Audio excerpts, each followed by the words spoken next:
Thank you so much for joining us. I'm Marius Payton. And I'm Lauren Lowry. Sebastian Rogers is 15. He was last seen by his parents on February 25th in Hendersonville. Sebastian has autism. Sebastian Rogers was 14 years old when the quiet rhythms of his Tennessee neighborhood were shattered by the kind of mystery that burns itself into a community's memory and refuses to fade. His disappearance did not begin with alarms, sirens, or a frantic 911 call. It began with something far more unnerving: silence.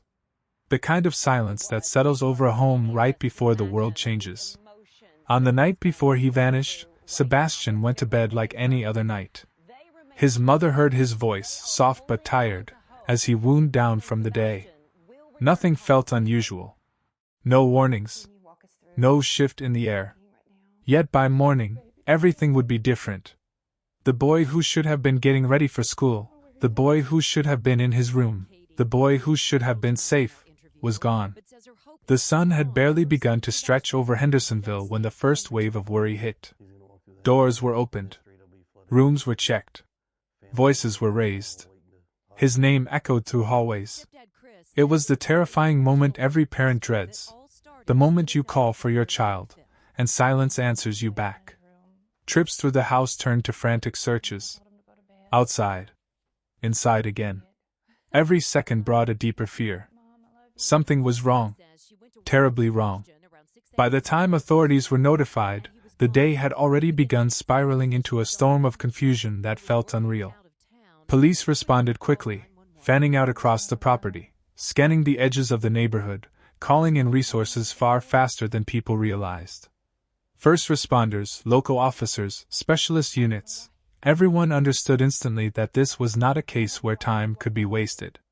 Missing children cases never allow for hesitation, and this one felt even more fragile, as though the slightest delay could erase whatever thin trail Sebastian might have left behind.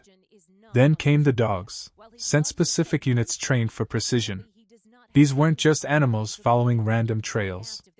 They were specialists, capable of tracing a single person's scent through layers of distraction. And that's when the narrative everyone assumed they understood began to shift. One dog picked up a strong scent and headed out with purpose. Without pause. Without hesitation. Directly toward a nearby construction site. The same construction site that would soon become the center of an unraveling mystery.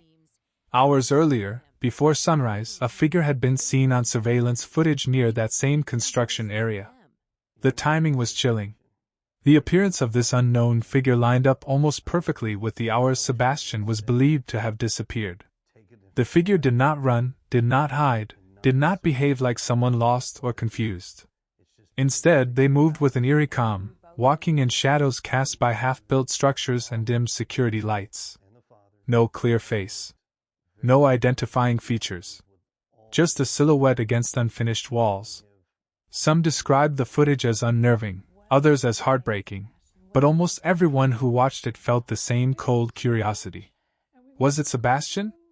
Someone connected to him? Someone who knew he was missing?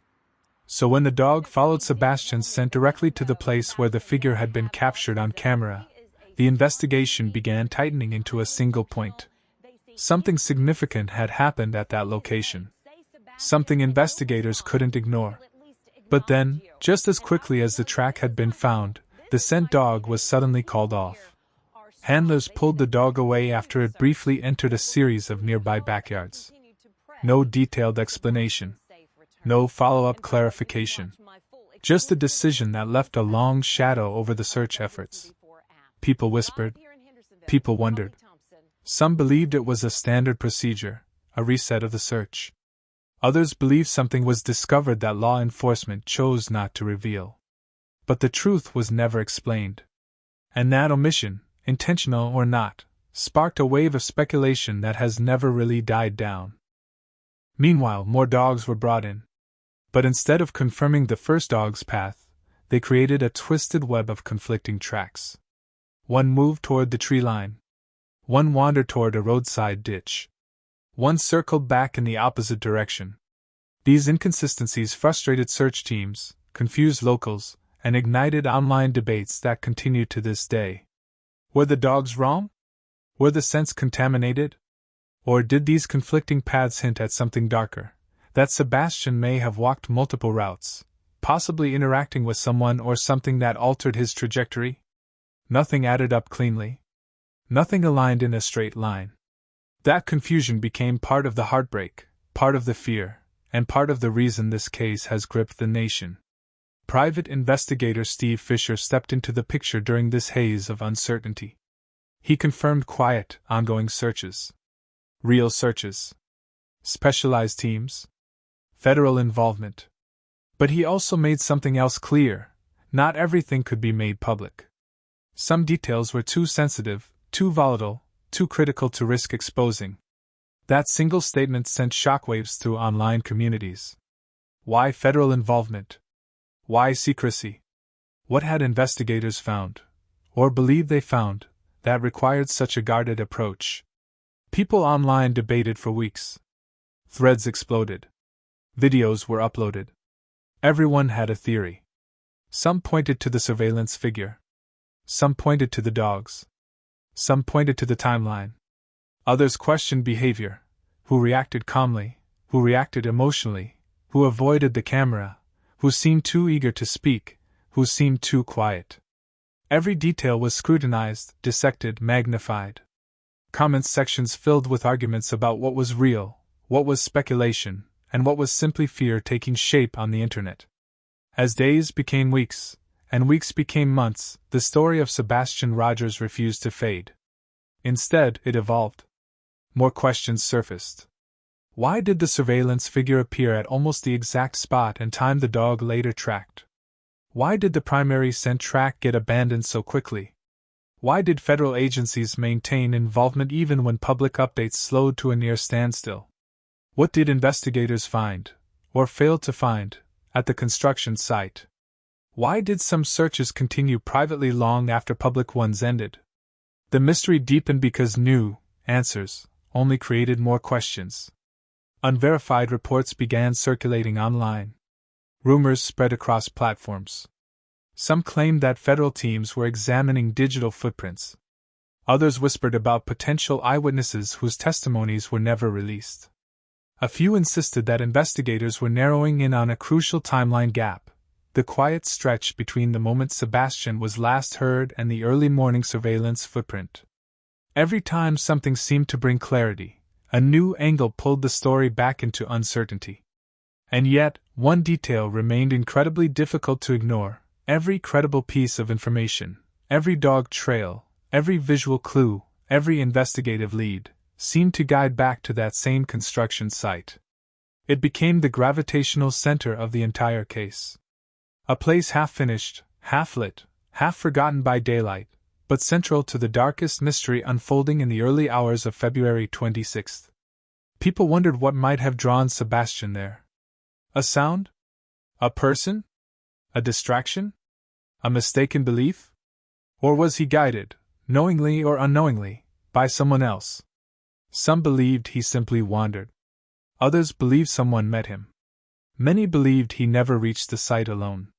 Each theory built another layer of tension surrounding a case that already felt like it had been carved from uncertainty.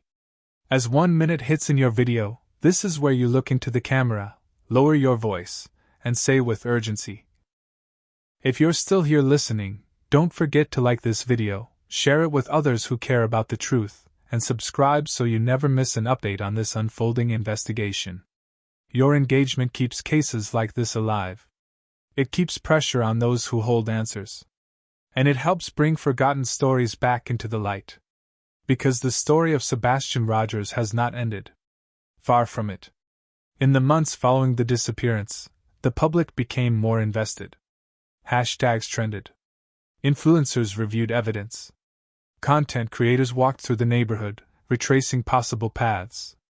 Reporters revisited the footage of the shadowy construction figure, slowing it down frame by frame. Some insisted they saw the shape of a backpack. Others believed the posture looked older than a 14-year-old boy. Many swore they saw hesitation in the figure's movements, as though the person was listening to something, or someone, just out of the frame. People asked, why was the footage released publicly at all? Was it a plea for help? A tactic to spark leads? Or was it meant to debunk a rumor that authorities were already aware of? Through all the noise, one fact kept rising like a warning: so much remained unverified. So much remained unseen.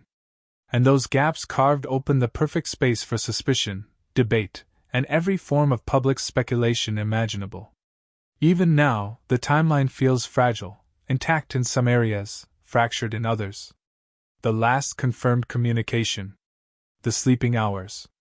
The exact moment the house went quiet. The first moment it became clear he was missing. The time stamp of the surveillance figure. The moment the scent dog reacted. The moment it was pulled away. Every second in that chain matters. Every second could be the key that unlocks the entire case. But that key has not been found. Which brings us to the most haunting question of all: what happened next?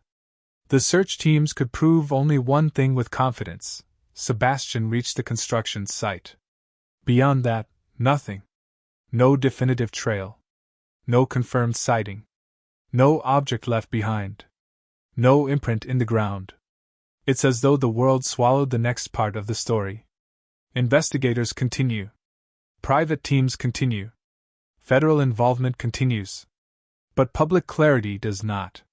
People are left holding on to fragments, trying to assemble a truth that feels just out of reach. Some believe that the answer lies buried in those early hours, within the actions of those closest to Sebastian, within the behavior of neighbors, or within the unexplained figure captured on that dim camera.